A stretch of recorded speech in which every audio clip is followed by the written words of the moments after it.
Hello, dear listeners. As promised, you won't be left without stories for long. I'm counting on your support if it's not too much to ask. Today's episode is a compilation of hospital horror stories. Drop a comment below. Are you afraid of needles? Enjoy the show. My name is Mark. This happened at St. Luke's General in Ohio. I went in for severe abdominal pain. They thought it was my appendix. They prepped me for surgery, gave me the anesthesia, and I went out. I woke up in the dark. My body felt heavy. I couldn't move my arms or legs. I tried to open my eyes, but my eyelids wouldn't obey. I wasn't in pain anymore, just a deep, cold numbness. I heard voices nearby. It was two orderlies. "This one's ready for transport," one said. "Got it. Cause of death?" the other asked. My heart froze. Cause of death? Post-op complication. Pulmonary embolism. Doctor signed off an hour ago. Young guy. Shame. Bag him. I felt hands grab me under my shoulders and knees. They lifted me onto something cold and metal. A gurney. I tried to scream. Nothing came out. Not a sound. I tried to twitch a finger, to do anything to prove I was alive. My body was completely unresponsive. It was like my brain was trapped inside a dead shell. They rolled me down a hallway. I could hear the wheels squeak, the distant beep of monitors, a nurse laughing softly at a station. Normal hospital sounds, but for me, they were the sounds of a nightmare. They thought I was dead. They were taking me to the morgue. The gurney stopped. A heavy door swung open with a sigh. The air got colder, much colder. I heard the hum of refrigeration units. "Slot 7's free," a new voice said. This one was older, tired, the mortuary technician. "You got the paperwork?" "Right here." "Okay, let's get him in the drawer." This was it. Panic, pure and absolute, flooded my mind. If they put me in that fridge, I would be conscious and frozen, trapped until I really did die. I focused everything I had on my right hand. Move, move. I felt a finger jerk, just a tiny spasm. "Whoa, did you see that?" one of the orderlies said. "See what?" "His hand, it moved." The older man chuckled. It was a dry, horrible sound. "Reflex, happens all the time. Muscles twitching after death. Don't let it spook you. Help me lift." They slid me off the gurney and onto a cold metal shelf. The surface was like ice against my back. I tried to kick, to thrash. Nothing. The shelf rolled into the wall with a loud, final clang. I was in darkness. The door to the drawer sealed shut. The sound of the lock engaging was the loudest thing I'd ever heard. Silence and cold. A deep, penetrating cold that started to seep into my bones. I couldn't breathe fast, but my mind was screaming.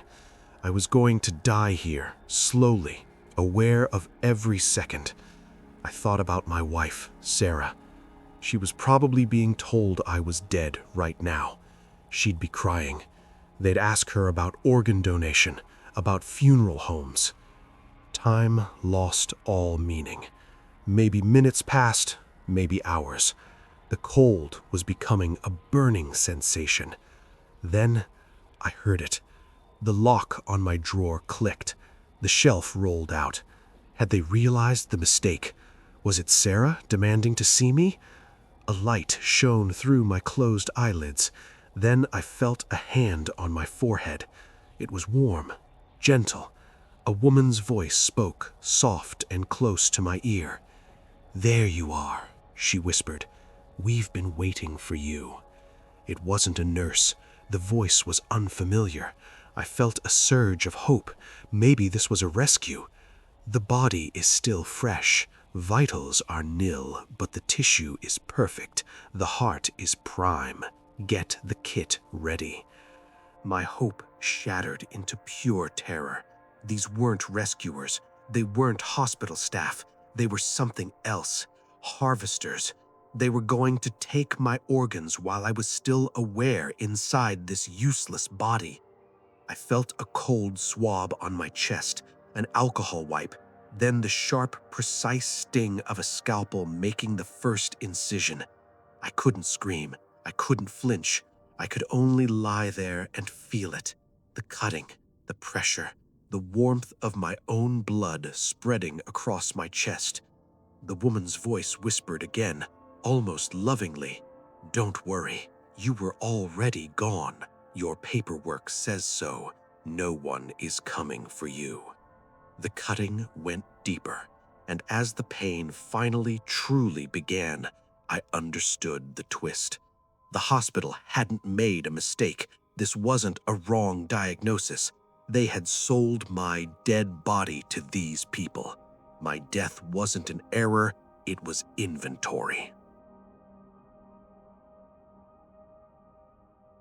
My name's Ben. I was a security guard at County General in rural Pennsylvania. The pay was bad, but the night shift was usually quiet, until the new janitor started. His name was Carl. He was a big guy, always kept to himself. He'd push his cleaning cart from ward to ward, never making eye contact. The nurses found him creepy, but he did his job. Then the complaints started. Small things at first. A patient's personal photos went missing from their bedside table. An elderly woman said someone had been standing at the foot of her bed just watching her sleep. We wrote it off as confusion, side effects of medication. One night, old Mr. Henderson in 304 died. Expected, he was on hospice. I did my rounds, logged it. An hour later, I'm checking the camera feeds, the hall camera for the 3rd floor. I see Carl. He's not cleaning. He's pushing his cart into 304, Mr. Henderson's room. The body hadn't been taken down to the morgue yet. I thought maybe he was just doing a final clean, but he was in there a long time. Too long. I radioed him. "Carl, you in 304? Everything okay?" No answer. The static on the radio just hissed. I decided to go check. The 3rd floor at 3 a.m. is dead quiet. The only light comes from the nurse's station and the exit signs. I got to 304. The door was closed. I knocked softly. "Carl?" I heard a shuffling sound inside. Then nothing. I pushed the door open.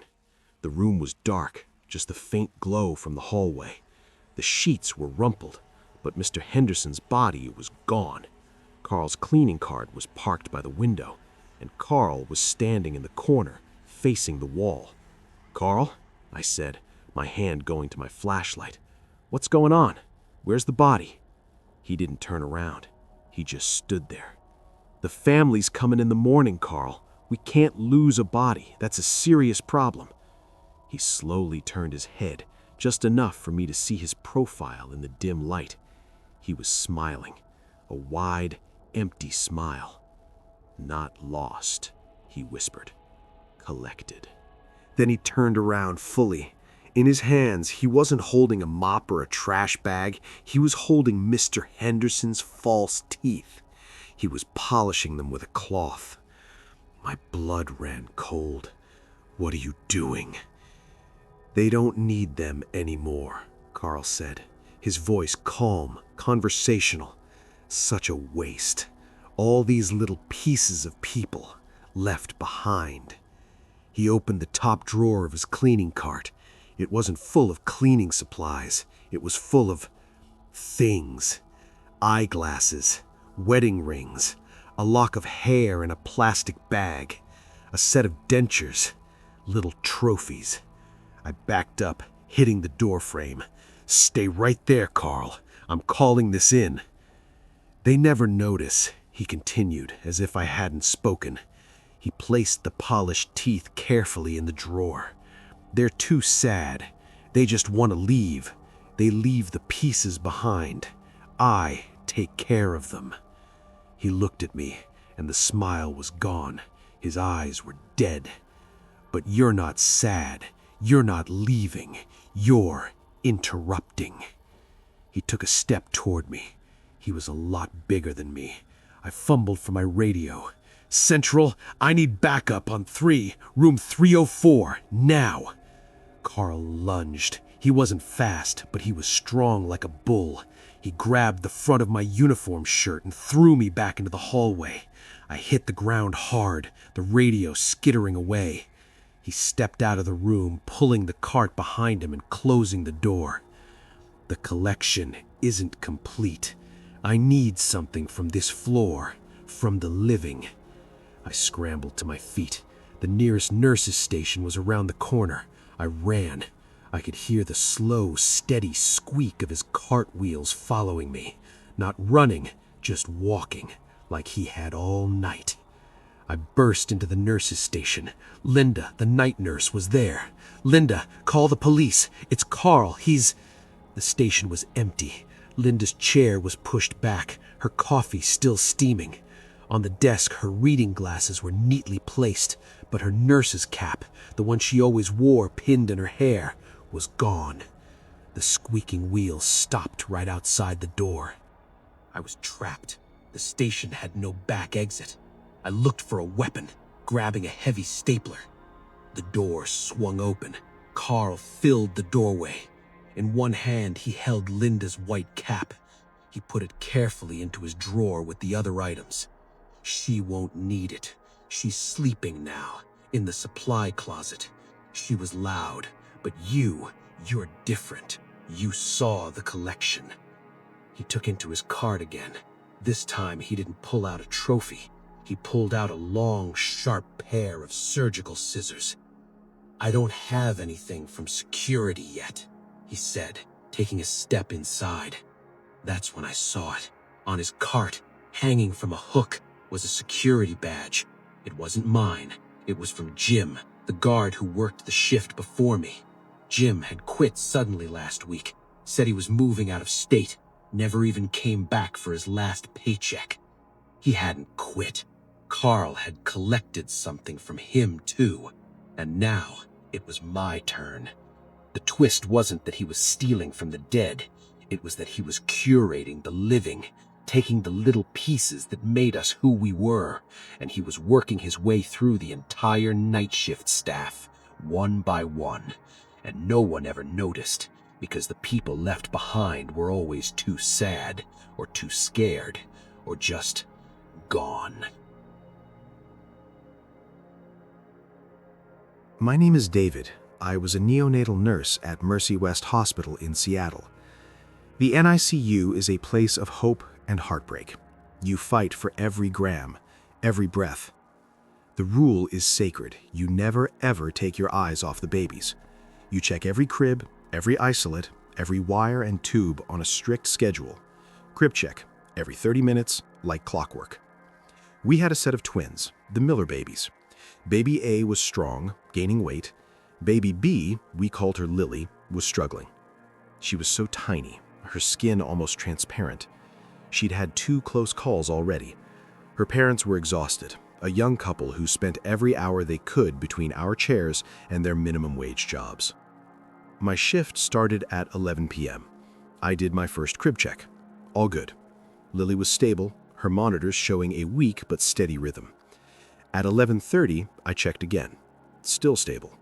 I documented it and went to help with a new admission at the far end of the unit. At midnight, I walked back to the twin station for the crib check. I looked into baby A's isolate. He was sleeping, his chest rising and falling. I moved to Lily's isolate, and I stopped cold. The baby in the isolate was sleeping, but it wasn't Lily. This baby was slightly bigger. Her hair was a different shade, darker, more of it. The tiny birthmark on her forehead, the one her mother traced with her finger every visit, was gone. The monitors were all attached, beeping normally, but the baby was wrong. My brain short-circuited. This was impossible. No one had come in, no alarms had sounded. Transfers don't happen without a team and a mountain of paperwork. I stared, my heart hammering. Had I made a mistake? Was I just tired? I pulled Lily's chart from the foot of the isolate. The ID band on the baby's ankle would have the matching barcode. I reached in, my hand trembling, and gently lifted the tiny ankle. I scanned the band with my portable reader. It beeped green. Miller, baby B, room 4. The system said this was Lily. My eyes said it was a different child. I ran to the head nurse, Sharon, a veteran with 25 years. She'd seen everything. I pulled her aside, my voice a frantic whisper. "Sharon, something's wrong with the Miller twin. Baby B, she looks different." Sharon's face was calm. Too calm. "Different how, David? She's a preemie. They change every day." "No, you don't understand. It's not her. It's a different baby." She put a firm hand on my shoulder. "David, you're overtired. The night shift, the stress, it plays tricks. I did the 11:45 check myself. Lily was fine. You must have just glanced at her wrong at 11:30. Go take a break. Get some coffee." Her logic was smooth, practiced, and part of me wanted to believe it. Maybe I was losing it. But I knew what I saw. I went to the break room, but I didn't get coffee. I went to the computer and pulled up the access log for the NICU's main doors. Every keycard entry is recorded. At 11:42 p.m., 3 minutes before Sharon's crib check, the log showed an entry. Sharon, RN, and an exit 2 minutes later. That was normal. She was in and out. But at 11:44, 1 minute before her check, there was another entry. Sharon, RN. Why would she swipe in twice in 2 minutes? Unless the first person who swiped in wasn't her. Unless someone else had her card. A cold dread settled in my stomach. I left the break room and went not to the twins, but to the storage room at the end of the hall, the one where we kept spare equipment, boxes of supplies. It was also where, in a small dedicated refrigerator, the hospital kept something no one liked to talk about: the stillborns. Tiny lives that never made it out of delivery. They were kept there, with dignity, until the funeral home could collect them. The door was usually locked. Now it was slightly ajar. I pushed it open. The light was off. I fumbled for the switch. The fluorescent bulb flickered on. The room was neat. Shelves of supplies. The small refrigerator hummed in the corner. I walked toward it, my footsteps echoing. I didn't want to open it. I had to. I knelt down and pulled the handle. The cold air billowed out.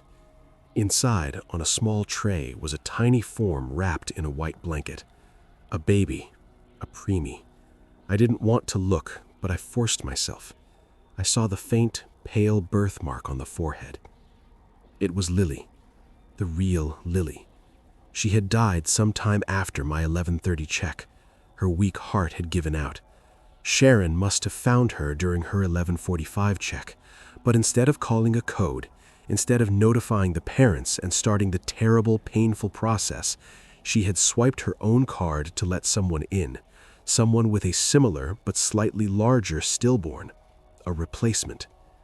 She had swapped them. She had taken a dead child from the morgue fridge and put it in Lily's isolette. Then she had disposed of the real Lily here. Why? The reason hit me like a physical blow. Metrics. Reputation. Mercy West's NICU had a published survival rate, a high one, a best in the state rating that brought in grants, donations, prestigious doctors. A single death, especially of a twin, would be a black mark, a statistical failure.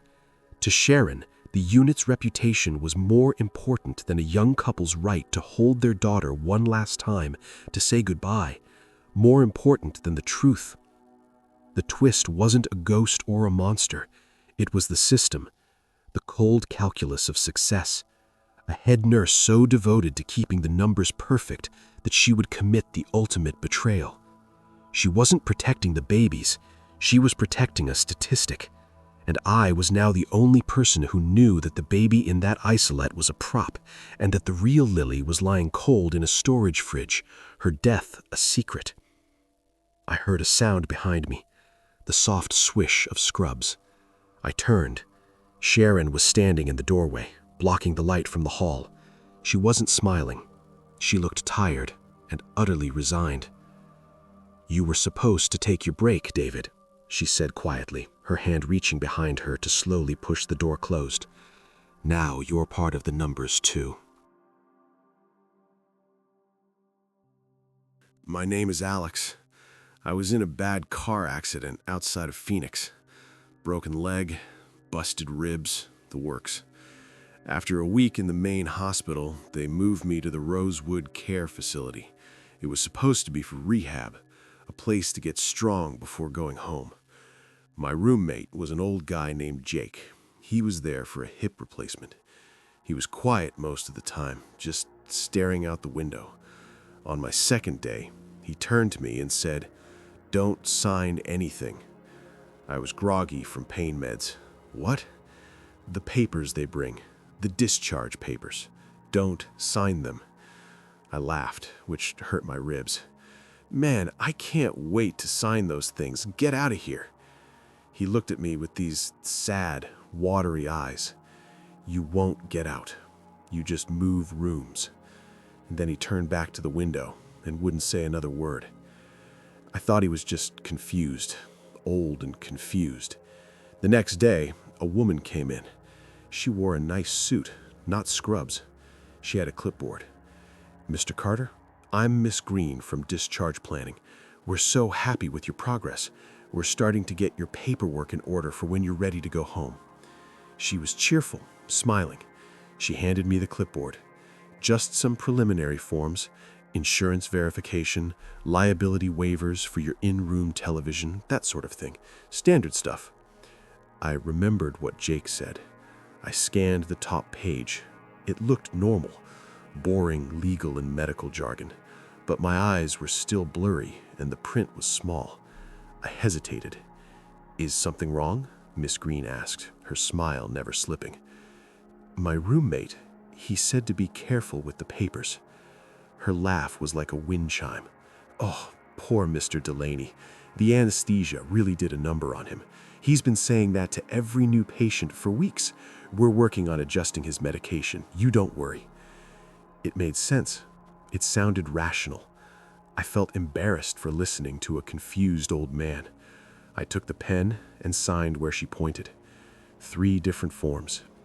She left with her bright smile. That night, Jake was gone. I asked the night nurse where he was. "Mr. Delaney, he was discharged this afternoon.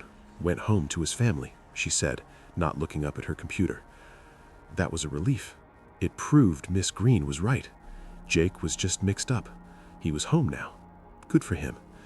My rehab started. The physical therapist was a big guy named Ray. He wasn't mean, but he wasn't friendly. He just put me through the exercises.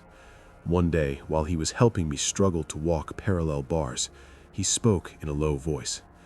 "You signed Green's papers, didn't you?" It wasn't a question.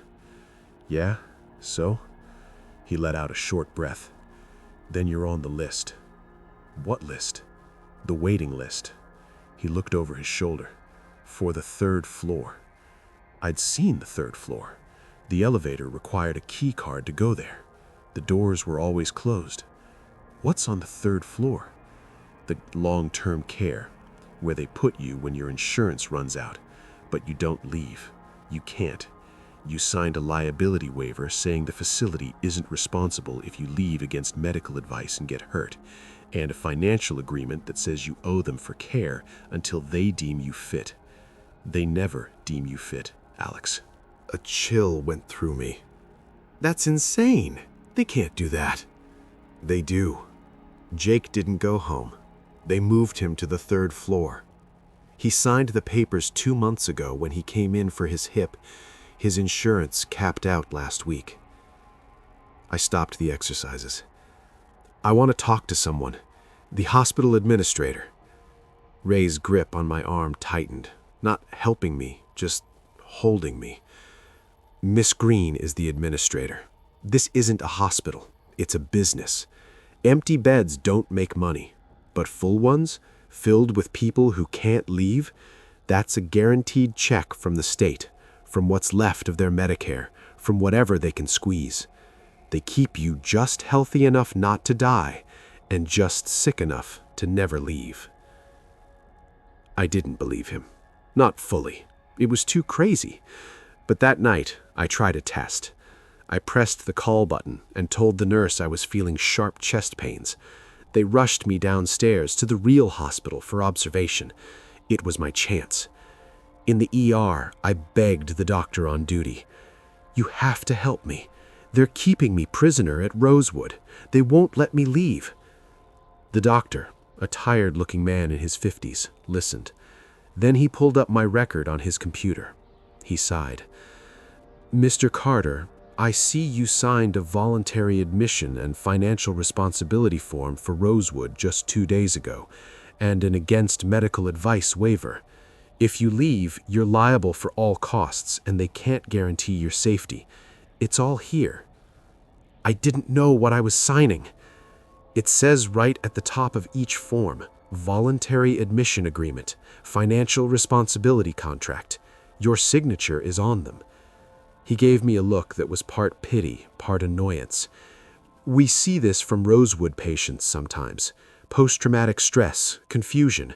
They're a good facility. You're in the best place for your recovery." They sent me back in a transport van.